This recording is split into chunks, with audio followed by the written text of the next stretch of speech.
Apakah nama masjid kedua yang dibina oleh Rasulullah SAW? Masjid Nabawi bukan? Masjid Nabawi. Mana bagi Chan? Okay. Ada aku tengah fikir.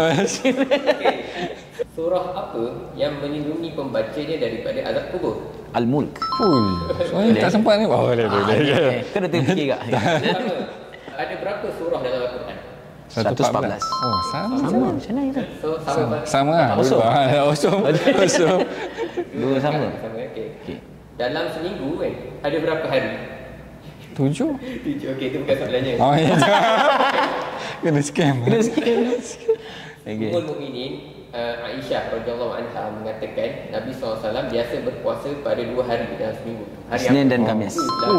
Saya ni menang ni. 3, 2. Orang kafir yang memerangi umat Islam digelar sebagai orang kafir yang memerangi digelar sebagai kafir Harbi. Ya Allah. Terima kasih dah. Tanya. Okey, siapakah sahabat yang satu-satunya namanya disebut dalam Quran? Zaid. Harisah. Insya-Allah aku tak tahu itu. Berapa surah dalam Quran yang bermula dengan kul? Oh, tidak. 4. Kan juga. 7. Surah ini mulakan dengan kul. Kul, Dia mula dengan kul.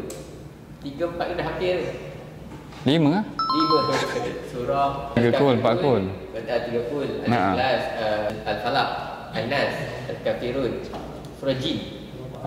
Hiya ilayya. Betul. Berapa dah?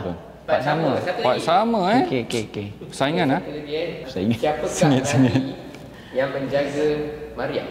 Zakaria. Lanjut. Aduh. Betul kan? Betul. Tahniah tu.